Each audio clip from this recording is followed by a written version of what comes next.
We have a strategy for our urban areas, and we have a strategy for our rural areas. In urban areas, rather than giving $4 to $5 billion to 50 corporations, we've decided to create SMEs. We have starry-eyed young men and women who come out of colleges, and they don't find any place where they can get the startup capital to build small businesses. So we are committed to building small to medium-sized enterprises in urban areas. That's our strategy. So rather than focusing on trophies, $5 billion trophy which creates 500 jobs, we'd much rather create 40 lakh rupees, 60 lakh rupees kind of a small startup business which gives employment to about 3 people, 7 people, 10 people. And everyone in this room knows that about 60 to 80% of the employment nearly in every country of the world comes from SMEs. So we are no different. We also have an urban strategy of creating an IT infrastructure. And I think the Prime Minister has already spoken about it repeatedly.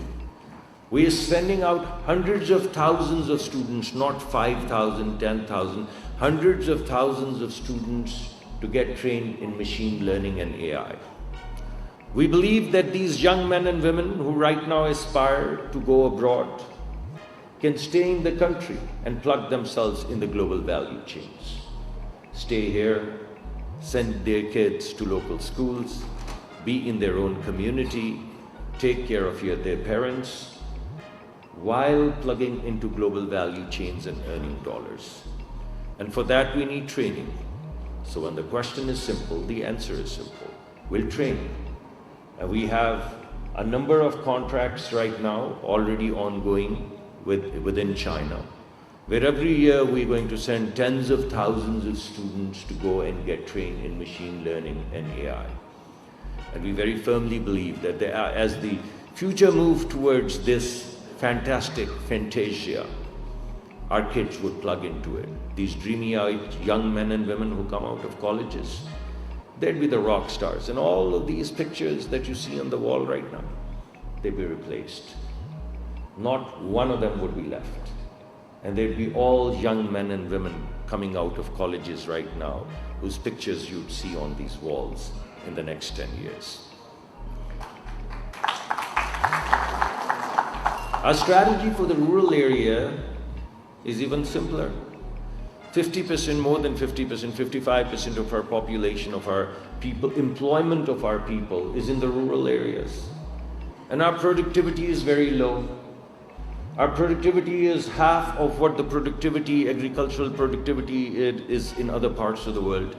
So we committed to improving the productivity. For the same acreage, for the same unit of water used, we're going to try to produce twice as much. That's our first strategy. That will take care of 50%, 55% of the population of Pakistan which lives in rural areas. And as you know, although we're struggling, we're very slowly stabilizing and moving towards GDP growth, which is modest right now. But our GDP growth rate for last year in agriculture was 6.4%. 6.4%. Twice or thrice as much as our overall growth in the GDP. So what we are saying is already happening because we're already doing it. And inshallah, we'll continue to move in that direction. We also know that most of the agricultural produce that we have is perishable. You've seen fruits under the trees that rot. You've seen that. You've seen vegetables that never make it to the marketplace. So our strategy is to create not big industrial parks, but to create very small industrial farms. In every district, whatever people are producing, we'd like to do value addition.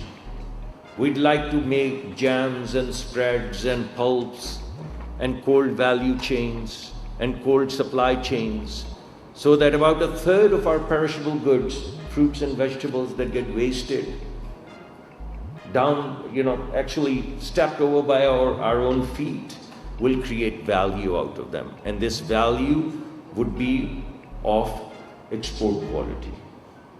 So that's basically our strategy for the rural areas. So we have an urban area strategy, we have a rural area strategy. I've segmented and laid it out for you because if you carefully think about it, some of it is for mid-skilled people, some of it is for high-skilled people. The SME for mid-skilled people, the IT for high-skilled people, the productivity improvement for the existing agriculturists, and basically value addition for the forward-looking agriculturists. And all of this converges to what? Exports. IT is what? Exports. SMEs would form clusters, and what would the clusters do? Enhance exports. And what would value addition in the agricultural economy do? Exports. And if we can focus on these exports, some of the examples of which I've given to you, I think we'll get out of this mess. So I want to tell you, ladies and gentlemen, that indeed we are going through difficult time. But we are going to go through with this because that's what makes Pakistan resilient.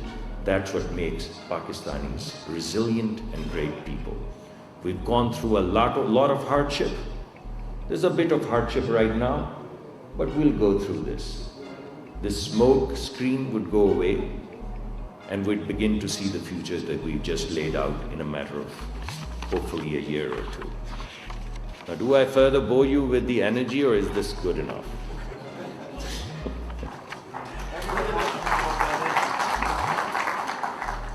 I think this man is against you.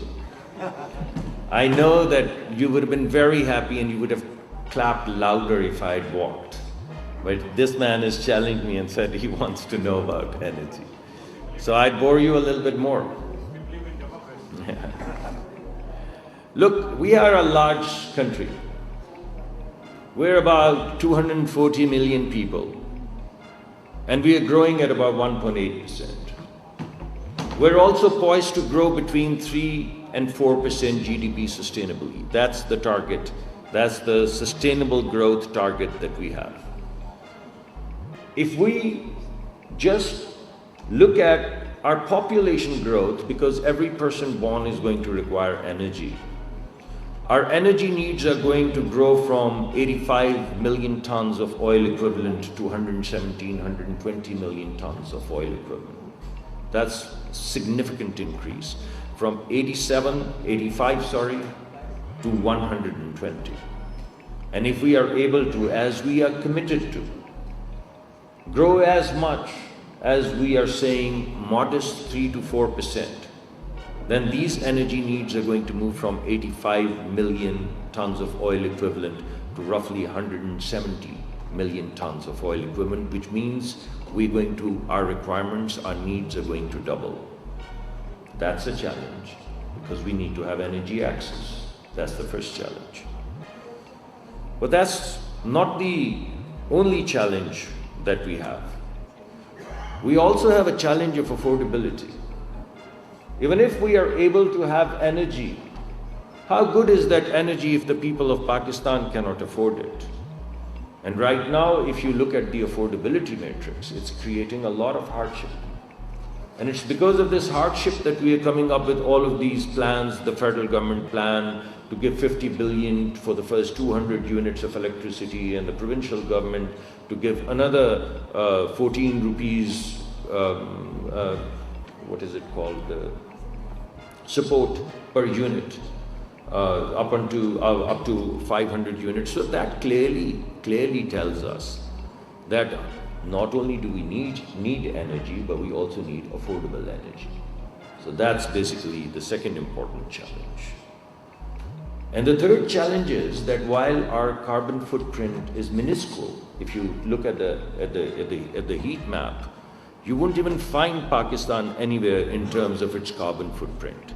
I think the total carbon dioxide footprint is less than 200 metric tons of carbon dioxide per year. That's negligible, not even a dot. But we're still the 5th or 6th most vulnerable country in the world. We're vulnerable because we're lying like a valley at the footsteps of the Himalayas.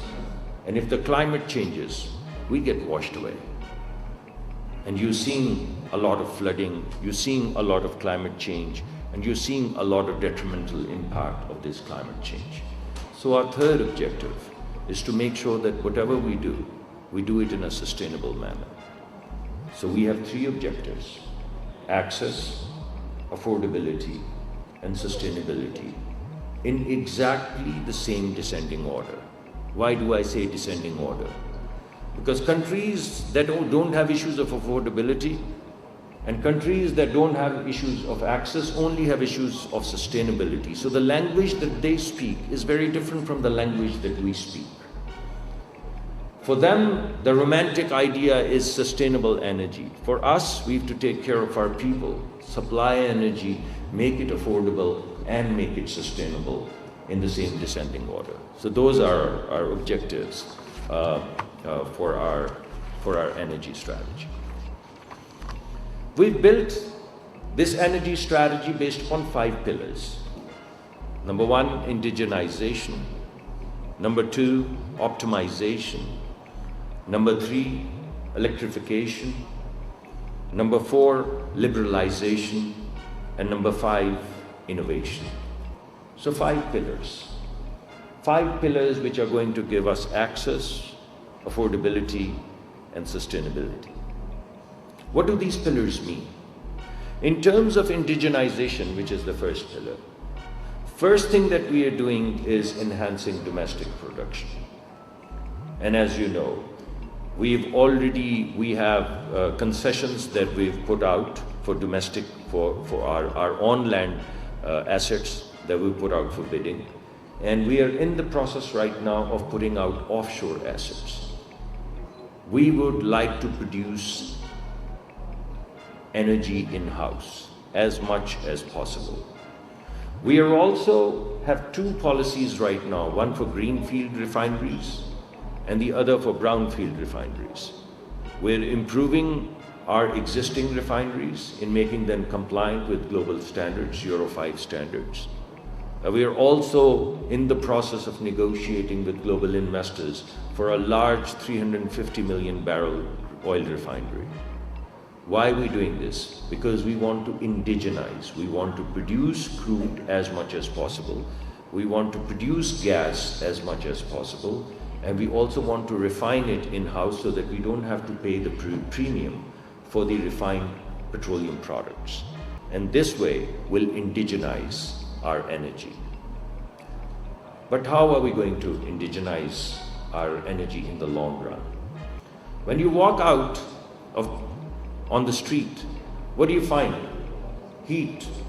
Where does it come from? Sun. So what do we have? Sun. Why would we not produce energy from sun? That's a question that baffles each one of us.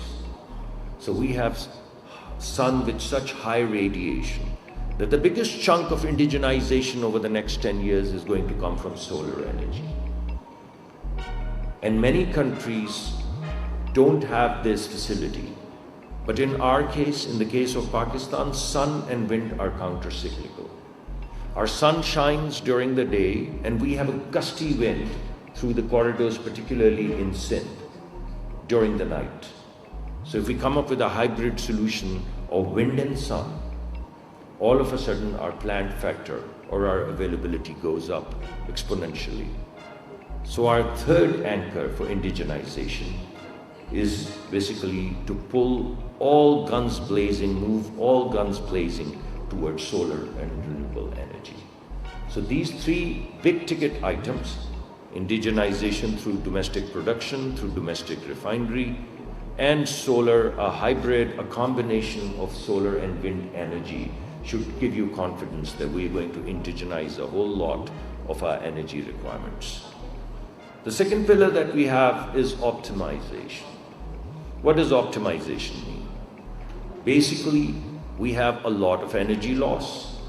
We have a lot of energy loss at our distribution companies. We also have an equal amount of energy loss in the way of UFG, which is unaccounted for gas, in the way of losses with our SWE companies.